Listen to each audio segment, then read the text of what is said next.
Bonjour à toutes et à tous, soyez les bienvenus à l'Université virtuelle africaine de développement. La capsule d'aujourd'hui portera sur le pouvoir de nos habitudes, ce qui va nous conduire à parler du cercle vertueux et du cercle vicieux. En effet, que nous le voulions ou pas, nous sommes le résultat de nos habitudes. C'est ainsi que nous avons des très bons résultats lorsque nous avons des très bonnes habitudes et nous avons le plus souvent des mauvais résultats lorsque nous avons des mauvaises habitudes. Il faut dire aussi que la qualité de nos pensées détermine la qualité de nos pensées et de nos résultats. Autant pour moi. Comme on le dit, tel un homme pense, tel il est. Lumière, s'il pense la lumière, et poussière, s'il pense poussière. Donc c'est très important d'avoir un niveau de réflexion de qualité assez élevé pour espérer obtenir des très bons résultats. Il faut aussi dire que nos pensées modulent nos émotions et nos émotions déterminent nos actions. Et enfin, nos actions vont déterminer nos résultats. Et ce, dans pratiquement tous les domaines de la vie. Que ce soit dans la vie d'un étudiant, au lycée par exemple, qui prépare son bac, que ce soit dans la vie universitaire, que ce soit un entrepreneur qui est un indépendant, un freelance, ou que ce soit un investisseur ou un entrepreneur. Donc, quel que soit le domaine, cela s'applique. Donc, une fois que vous avez des résultats, vous allez essayer de tirer des enseignements issus de ces résultats que vous avez obtenus. Et ainsi, vous allez reproduire le même cycle afin de reconduire les mêmes résultats. Et le cycle, c'est les pensées qui vont générer des émotions, les émotions qui vont générer des actions, les actions qui vont générer des résultats et tirer les enseignements de ces résultats afin de reproduire cela. Je pense que c'est David Schwartz qui l'explique dans son livre intitulé La magie de penser grand. Donc, il est très important de prendre le contrôle de nos pensées afin que nos pensées ne prennent pas notre contrôle. Et il ne faut pas aussi oublier que dans la vie de tous les jours, que ce soit les études, l'entrepreneuriat, le niveau de notre détermination, le niveau de notre engagement, le niveau de notre croyance en nous-mêmes et aux résultats auxquels nous aspirons, mais aussi le niveau des actions, l'intensité des actions que nous allons mettre vont déterminer les résultats. Donc je répète, le niveau de notre détermination, le niveau de notre engagement pour arriver au succès, pour réussir, pour atteindre les 100 mètres en 9 secondes, le niveau de notre croyance en nous-mêmes, il faut croire en soi, parce que si vous ne croyez pas en vous-même, qui va croire en vous? Le niveau de votre croyance aux résultats auxquels vous aspirez, mais aussi l'intensité des actions que vous allez mettre en place vont déterminer vos résultats.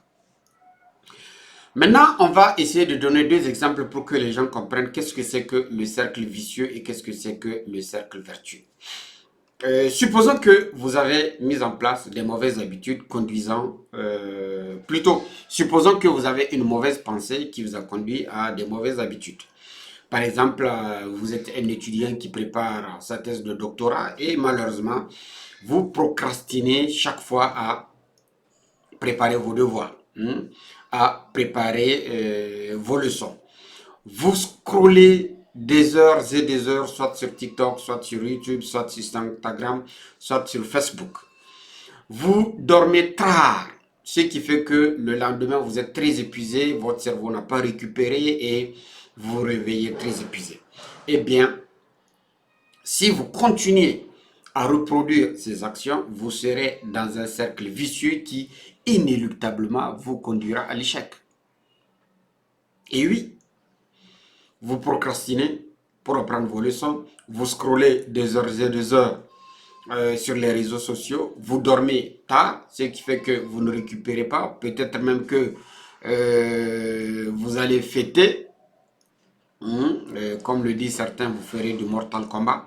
Et bien, si vous continuez dans ce cercle, de non apprendre ses leçons, de scroller, de dormir tard, de faire la fête, ben, vous savez bien en fin d'année le résultat auquel vous devrez vous attendre. À l'inverse, si vous vous débarrassez de ces mauvaises pensées, et que vous mettez en place des bonnes habitudes. Je donne par exemple, pour quelqu'un qui prépare sa thèse, vous vous réveillez tôt. Comme on dit chez nous, le monde appartient à ceux qui se rêvent tôt. Vous faites un peu du sport matinal, même si c'est pour faire des pompes, ou bien faire la corde, juste afin de vous secouer et de vous réveiller. Vous faites quelques minutes de lecture selon votre préoccupation. Ça peut être la révision de vos leçons principales. Ça peut être, si vous êtes un religieux, Riyad al-Salihin, ou bien si vous êtes un entrepreneur, Think and Grow Rich, de Napoleon Hills. Après cela, vous faites ce qu'on appelle votre doing list. Autrement dit, vous répertoriez l'ensemble des activités que vous devrez faire dans la journée et vous allez les prioriser selon leur importance. Ensuite, vous vous mettez au travail en faisant du deep working, autrement dit un travail intense, jusqu'à ce que vous sentiez que vous êtes dans une situation de flow. Eh bien, ces bonnes habitudes que vous allez mettre en place, si vous les reproduisez au courant de toute l'année, inéluctablement, vous arriverez à obtenir votre doctorat ou votre bac si vous êtes au lycée. Mais aussi, si c'est un entrepreneur, un freelance, vous aurez des résultats. Tout comme si vous êtes un entrepreneur ou un investisseur. Donc, il faut rappeler que ce sont des petites victoires cumulées tous les jours. Ce sont ces petits pas qui vous permettent d'avancer chaque jour par rapport à votre objectif, qui vous permettra d'arriver un jour à votre but final. Si c'est le bac, le but final, ce sera le bac. Si c'est le master ou la thèse, si c'est le business, votre indépendance financière. Donc, au fil du temps, vous allez mettre en place des habitudes qui vous permettront d'avancer vers vos objectifs. C'est ce qu'on appelle le cercle vertueux, qui s'oppose au cercle vicieux. Bref, je terminerai ce conseil que je donne à mes jeunes frères et enfants, qu'il s'agit de prendre le contrôle de notre cerveau pour mettre en place des bonnes habitudes qui vont nous rapprocher chaque jour de nos résultats. Il faut avancer chaque jour d'un pas vers votre objectif et tôt ou tard, vous y arriverez.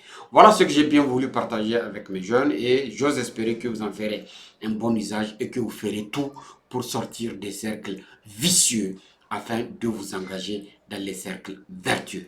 Nous vous remercions infiniment. N'hésitez pas à partager le contenu de la chaîne Université virtuelle africaine de développement qui s'occupe surtout des questions de l'éducation.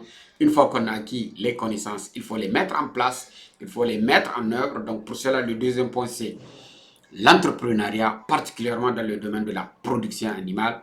Au-delà, il faudrait former des hommes pour qu'ils soient des hommes ayant une formation complète. Dans ce cas, on parlera aussi du troisième point qui est le développement personnel. Et tout naturellement, nous terminerons par des prises de position politiques, car dans la vie, tout est politique. Sur ce, je vous remercie. On se donne rendez-vous au prochain module.